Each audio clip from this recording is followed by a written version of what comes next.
we're figuring it out.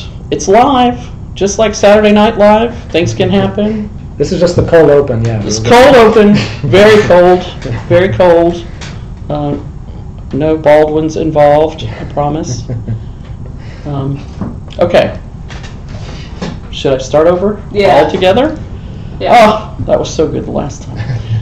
Anyway, we're so glad you could join us for our live stream info session about CDS courses. My name is April Walton. I'm the director of CDS courses here at the Center for Documentary Studies, our continuing education program. My colleague Marc Maximov and I are going to give a general overview of some things about the classes, and then we're going to have one of our instructors talk about a couple of classes that he's going to be teaching online coming up. Our classes are short classes in audio, video, photo, writing, special topics. They are online and on site. We also offer a certificate in documentary studies, both online and on site, and there's slight differences in those. We'll let you know talk about that. Our classes are open to anyone, and they're taught by working professionals. And our guest this evening, Hal Goodtree, is a perfect example of that, having worked in the video industry for years, and so he can tell you a bit about his background. Most of our courses are 6 or 8 weeks, one night a week for 2 hours. We try to tailor our courses as much as we can so that working people can access them. So they kind of come in all shapes and sizes. We also have weekend workshops. We have one-day things, and in the summer we have week-long intensives where people can come from out of town and be here and gain some skills in a short period of time. We broadly have a spring and summer and a fall term. We're in the spring term right now, and our classes are, they don't all stop and start at the same time. We try to offer them during different times throughout the season and the term, so that you could take multiple classes at a time. Most folks, if they do the certificate program, it takes 2 years to complete. We've designed it to take 2 years. It could take less, but we hope that it could be completed within 4 or 5. And people, like I said, they're open to the public. Anyone can take our classes. They're affordably priced, and people take classes for all types of reasons. There's no typical student. The typical student is someone just like you. So we have young people working on portfolios to go to graduate school. We have older people taking classes for professional development, because our classes tend to be hands-on. You get to actually do things in our classes, and you can come away with a product in most of them. So you can either start a project, bring a project you've been working on over a period of time, and one of the things that we help you do through the certificate process is complete a very professional project, so that you can move forward. We'll be answering questions, give some opportunities throughout this to answer some questions, but right now I'm going to let my colleague Marc tell you some more details about the certificate. Yeah, thanks, April. So the certificate program is as she was saying, it's a more structured course of study in which you finish a final project. If you're doing video, that's going to be a 10-minute video maximum. If you're doing audio, it's going to be a 10-minute audio project. Something that a lot of people come into our program expecting to make a feature, and we say, well, first make something a little smaller, see how much work is involved in that, and get your feet wet and make an initial project before you launch into something much more substantial than that. So I earned the certificate myself in 2012. It was really great for me to get the motivation and structure to make a project about a family member that I was very pleased to finish. It took me a little longer than 2 years, but we have a structure set up so that 2 to 4 years. If you live locally, there's kind of a 4-year maximum. If you live outside the area, there's a structured 2-year sequence that you take for the classes. So let me say, one of the important things we tell people is that if you're interested in the certificate program, we recommend that you take a class or two first, just to find out what our classes are like and what it's all about. And you can always sign up for the certificate later, and any classes you've taken before signing up will count towards the certificate. So all of our courses are open enrollment. You can sign up at any time, so we recommend that you just try a class or two first. And then when you are ready for the certificate, for the distance certificate, we have a few required courses. We have 4 different instances where you need to come to the center. You can take online classes for most of your requirements, but there are 4 times when you come to the center to take our courses. First of all, it is a week-long intensive introduction to documentary studies, and this is offered in the summer. And this doesn't need to be your first class, but it's good to take it kind of early because it's a survey of the documentary arts, and it's a class in which you formulate your project and you get feedback from your fellow students about what kind of medium you might want to work in, what kind of ways to go about creating this project. So that's something good to take early. In February, we have our DocuArts retreat, which is a chance for you to assess where you've gotten so far with your project and get advice from your fellow students and from the instructors that we have on next steps and how to move forward with your project. So there are 2 of those in the sequence, and then at the end is our graduation, which we have a graduation in May and one in December, and so we have people can graduate in either of those months. And then there's 50 elective credit hours required also for that program, for the distance certificate.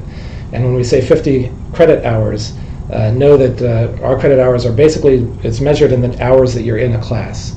So like a college class might be 4 credits.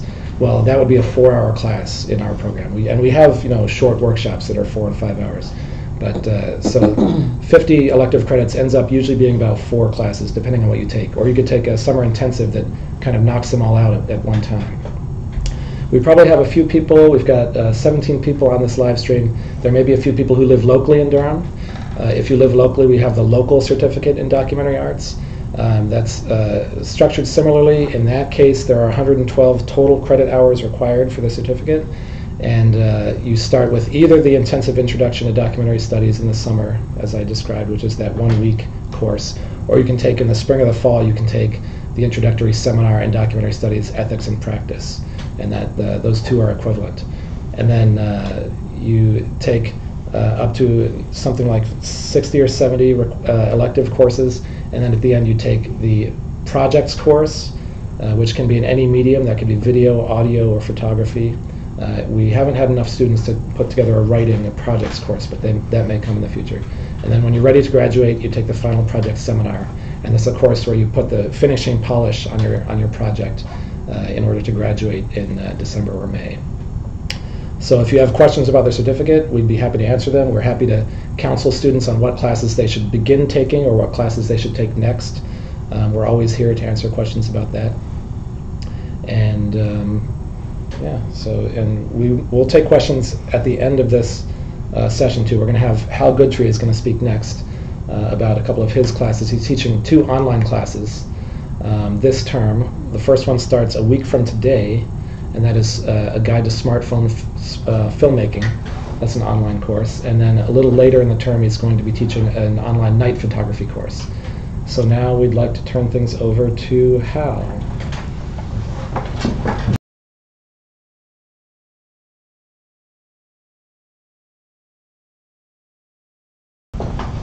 Hi, April. Thanks, Mark. Hi, everybody. So, right now I'm going to tell you about 2 courses that I'm going to be teaching here at Center for Documentary Studies. They're both online classes, and the first one is called Smartphone Filmmaking. Am I left and right? Yeah. Smartphone Filmmaking. So, what's sort of got me thinking about this class is that in the palm of our hands, we have more filmmaking power than D.W. Griffith, Sergei Eisenstein, or Charlie Chaplin. I mean, think about it. We have sound. We have color. They didn't have either of those things. And the question is, what are we going to do with this now? Filmmaking is so accessible to us all. How do we use that? So I would point out that if you're looking for this class, the formal title is A Guide to Smartphone Filmmaking. Cleverly, you'll see if you go to cdscourses.org and click on the online classes, it comes up number 1. Right now we have a train coming through Center for Documentary Studies. You may hear that come rumbling through. This is live. It's just to prove that it's live. This is the train. Kill the sound effects. Oh, that's not too bad. That's not too bad. So you can go to cdscourses.org and click on the online classes, and you'll see all the classes that we're offering this semester. And a guide to smartphone filmmaking is right at the top of the list. So in planning the course, it seems like the place to start is that smartphone movies are still movies. They're still movies. So we have the technology, but we still have to, I think, follow the conventions of filmmaking. And for that reason, I've structured the class in 3 parts.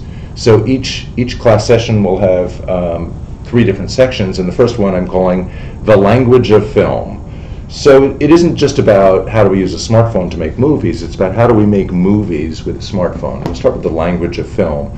We'll do things like start to deconstruct films, figure out how they're made, what are the pieces and the parts that we put together, because as viewers, of course, it all just washes over us as some kind of a pastiche, but as filmmakers we actually engineer that by putting the pieces together to make the desired effect with the audience. So we'll talk about deconstruction of films, film theory, the different uses of different types of shots like wide shots and medium shots and close-ups. What do those shots do for you?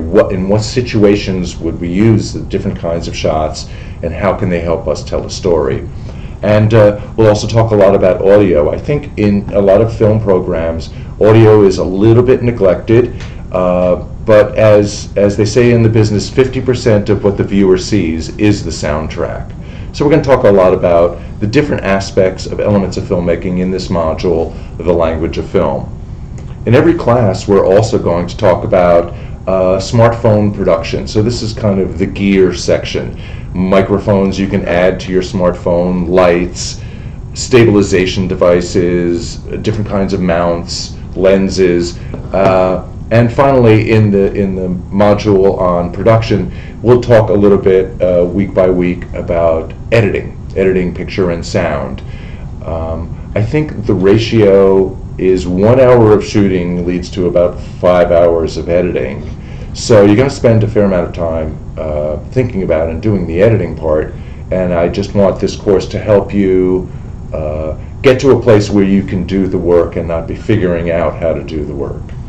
So the third part of it is, I call this part the assignment. I think all of filmmaking has traditionally been taught as a trade. That is to say, you learn it from more experienced practitioners. I know that's how I learned filmmaking. I worked through every job from PA to a wardrobe mistress before coming to this exalted position here today. So I'm going to do an assignment, and it's a simple assignment. Anyone can do it anywhere in the world. There's nothing special you need for this assignment. You don't need to buy any special gear. You don't need to hire actors, make props, or build a set. But there's a lot of freedom to how you decide you want to tackle the subject.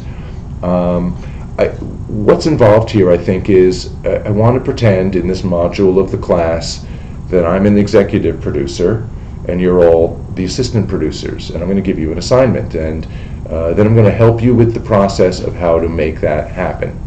I think on the assignment, which I'm not going to reveal tonight, it's a secret. You have to take the class to find out what the assignment is. If I were just going to do it on a weekend, it would probably take me 5 to 10 hours to do. So if we spread this out over the weeks of the class, there'll be an hour or 2 of homework every week. But that homework will get us through the process. So we'll do prep, you'll have a shoot day, and then about half of the class time, half of the weeks involved in the class will be for post-production. And we'll just make sure that we've planned well and that we're able to keep to our goals, and everyone will come out with a wonderful short film, 2 minutes or less, by the end of the class. The last class in the course is a retrospective. People can show us their work. We have some class discussion, some Q&A, and then it's a wrap. Course dates, I believe we're on Tuesdays actually, so it's not a week from today. It is actually next Tuesday this class starts. It runs from March 20th to April 24th, 7 to 9 p.m. Eastern Daylight Time. If you're not in the U.S., that's GMT -4.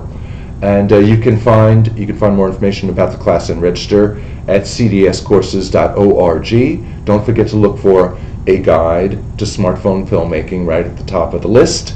I should also point out that the class is technically full at this time, but we've added 4 more places, so I think 2 of those might be gone. But if you really want to take this class, go to cdscourses.org and register right now, and I will see you next Tuesday. So, should I move on to the next one? Later in the semester, starting in May, I'll be teaching a class called Documentary Night Photography. I think most students just call it night photo. This is my 4th year teaching night photography, and the premise here is that cameras, this is geared toward photographers with any type of camera. It can be a smartphone, a DSLR, compact mirrorless. Students have even taken the class who shoot film.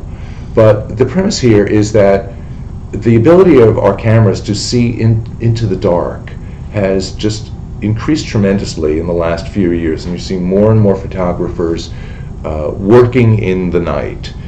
I know we all take pictures at night, I know I do, with my cell phone, and it's always like, wow, is this too dark? Is the motion going to be blurry? Are the colors going to be too orangey? I think that night photography helps give you confidence that you can tackle the night in any situation with any camera, and I think that's been what students of the course have found. The class itself, again, is about a third in the first module of every class. I talk a little bit about art and history. So art is, of course, very influential in how we compose films, photographs. Photographs don't live in isolation from paintings or collage or other forms of two-dimensional art. They generally follow the same conventions that you'll see. And so the history part it just shows us what has come before, how trends have come in and out, and where we might be going in the future stylistically. In the second module of each class, I'll talk again about technology and gear. With night photography, it'll be things like the Fibonacci spiral, which helps us compose pictures, or how to speed up your sensor at night, or slow down the shutter speed, or open up your aperture, manual camera stuff. And finally, in the third section, I give some practical tips on taking pictures at night, especially if you're working on the street or in any kind of a populated area, because there's some unique challenges that you'll be facing. And finally, there's course homework in this class as well. I'll be asking everyone every week to take what they learned, to go out and take some night photos and then share them with the class the following week. So we do look at a lot of work. Here's a small picture that just gives you some representation, but we look at photographers starting in 1852. That photo in the upper left of the moon is reputed to be the first night photo ever taken. And it's by a photographer named Whipple, not to be confused with the guy with the Please Don't Squeeze the Charmin. But he was a daguerreotype photographer in Boston, and one night he pointed his camera at the moon, and it is the first night photo. We also talk about Alfred Stieglitz and Bernice Abbott, Joel Meyerowitz, Troy Pava, Michael Kenna. We're always looking at work, and it's always good to educate our eyes, so we do that in every class. These are some pictures on this slide that students in the class have taken, and I know it's a small picture, but you can see they're fairly remarkable. And what's amazing is how colorful the night is. I think that all of us who work in night photography kind of think that the night is actually more colorful than the day when it comes to taking pictures. So we are actually hoping to have, in the planning stages of having a show of night photography at an art gallery here in Durham, and it's actually become kind of a big thing, and it's a lot of fun, and it's very rewarding, and I think influences all the different kinds of photographs you might take. So the details are 4 classes. It's suitable to any level, any camera. It's for people who like to explore their neighborhood and who want to explore the night. The only piece of equipment that's really, I think, required is, or recommended, I recommend that everybody have a tripod, because that's an important tool in night photography. Course dates, again, night photography runs on Tuesdays, starts May 1st and runs through May 22nd, 7 to 9 p.m. Eastern Daylight Time.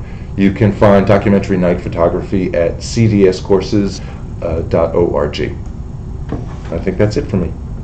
Excellent. Okay. Are there questions? Are there any questions that people have for Hal? Perhaps also, Hal, could you tell us just really briefly a little bit about your experience in film and in image making, your career? Yes, absolutely. Thanks, April. So I got started at an ad agency. I worked at Benton & Bowles in New York for more than a decade. Most of my filmmaking career was actually making TV commercials.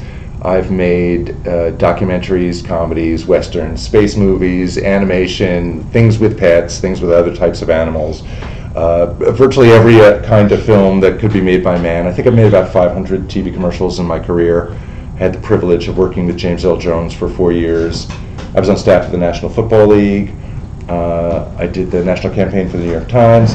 I have an Emmy and a Cannes Lion. I retired in 2006 because I couldn't sell burgers anymore. To all my friends at Burger King, I'm really sorry. And I thought I was kind of out of film, but a couple of years ago, I had an opportunity to make a long-form documentary, which is entitled American Tobacco and the Durham Renaissance. It ran on CBS affiliate here in North Carolina. It had a #1 rating in prime time, so I'm thinking, I'm back in the film business. It also won Best Short Documentary at the Longleaf Film Festival, and right now I'm in post-production on a film about the history of Shaw University. Excellent. So that's fascinating. And I teach here at the Center for Documentary Studies, which is fantastic. And we're very glad to have you. Very glad to have you. Thanks for telling us about those things. Are there actually any questions? Well, just know that you can always reach us at cdscourses@duke.edu is an email that goes to both Marc and I, and we will get back to you as quickly as we can. And we would love to talk with you about the program and offer any help that we can. Please be in touch with us, and we will also welcome you to come by the center if you're in the area. We have galleries here and sell beautiful books of photography, and we would love to see you. There's always events happening all the time, from artist openings to film screening series that happen regularly month to month. We sponsor a Fresh Doc series at the American Tobacco campus at the Full Frame Theater at the last Friday of every month. So please come and join us for some of these free screenings and events, and we look forward to meeting you. Thanks for joining us. Oh, we do have one question. Oh, one question. What was the transition like from ads and commercial work to the art realm of photography and documentary? So, what was the transition like from making commercials to making art films and documentary? I have to say, brutal. Brutal. I think that all of us imagine that if we work in one genre, we can pretty seamlessly transition, and it was really hard, and it still is difficult. For all that we know about one genre, each different genre has very different requirements. So when I did the American Tobacco movie, my concern was, do I know how long a scene should be in a half-hour movie? Because I know how long a scene should be in a 30-second commercial, but am I going to understand pace? I think that for all filmmakers, it always comes down to, I know what I'm trying to say, but did the audience understand? And that was my concern. So for me, when the film went on the air, it was on the air in a 7 o'clock time slot, which is not a great time slot. And when it had a #1 rating in prime time, that was pretty validating for me. I still really didn't know if I could do it. I would say in my first project I made somewhere near 500,000 mistakes. But you know, if you're afraid to make a mistake, the art world's not for you. I think that so much of what we do is about making mistakes. I actually teach something in the night photography class that I always call pushing the wrong button. It's not pushing the wrong button, it's pushing the wrong button. The things that people tell you not to do, go out and try it. Hey, it's yours, you own it, you don't need permission. So, but it was a very difficult transition. I'm still in it. I'm really happy I got the opportunity. But you see that it's really hard to make these transitions from being a practitioner to being an educator, or doing commercials to doing features. Not a lot of people do it because you have to withstand an awful lot of pain to get there. And but I'm happy to be here now, still experiencing the pain of the new genre that I'm in. We also got a question about the cost. So what does it cost to do the certificate, or by the credit hour? Yes. Thank you. Thank you, Marc Maximov, with all the answers all the time. We try to have our program be as reasonably priced as possible. So in order to do the local certificate, if you did the entire certificate, and this is approximate, but it gives you an idea, is just a little over $2,000, probably about $2,240 for the entire certificate here locally. It's a little bit more for the distance certificate, because there are a couple more things involved, but the distance certificate we estimate, and again this is an estimate, but $3,600 or something like that. So they're really reasonably priced, and I think for really hands-on skills training, really from working professionals, people who have experience doing this day to day, really, I think it's we try to have a lot of value for the cost, and we are trying to make it as accessible as possible we can for people. So, anything else? Any other questions? Okay, and we've also there's also some handouts we've attached here, so you can also check those out. We have a sheet on what's actually required for each certificate, and we have a list of equipment that we know that undergraduates use here, and so we're recommending it on those terms. We're not endorsing any particular brand or anything like that. We're just trying to give you an idea of the cost of different pieces of equipment in different ranges. But I really want to assure everyone that you don't have to go out and buy an expensive piece of equipment before taking a class, especially, I mean, the smartphone class is a perfect example, but definitely before you buy anything, talk with our instructors and, you know, really get an idea of what you want to use your tool for, and know that you don't have to spend a lot of money to take these classes. So that's what I would like for people to know about that. Yeah, I've had a couple of emails from students asking about equipment prior to class. So if you're interested in taking the class, you can find my information, and by all means reach out and I'll tell you what I know about it. I would say this about gear. Gear is great, but it's not the essence of filmmaking. And I know for my classes, you don't need any additional gear except this, if that's how you want to do it. A little bit of gear does help, no doubt about it. But there's also danger of getting hung up too much in the gear, and then you're missing the filmmaking part. And it's really always about storytelling. Right. I would say that that's really what we're hoping to impart to people from the very first class all the way through the program. I would say that storytelling is really where the emphasis is, and understanding your relationship with your subjects, and thinking about how different types of documentary projects work. We definitely put the emphasis on that over tools, because after all, the equipment is just a tool for you to tell your story. Right. I think technical teaching is sort of it's something we do, but it's not our focus. And you can get technical training in a lot of places, but storytelling is, I think, a higher level art, and it's one of the things that makes Center for Documentary Studies unique. Excellent. And again, if you have questions later, please feel free to email us at cdscourses@duke.edu, and check out our website at cdscourses.org. And hopefully by the end of this, the smartphone class is full again. If it is, we try to accommodate. If we have a lot of people clamoring for a class, we'll usually try to offer an additional one. So know that if you get put on a wait list for a class, the more people on the wait list, we often will offer another class in that topic. Who's going to teach that? I don't know. We'll have to talk about that. Yeah. So it's that. Thank you for joining us.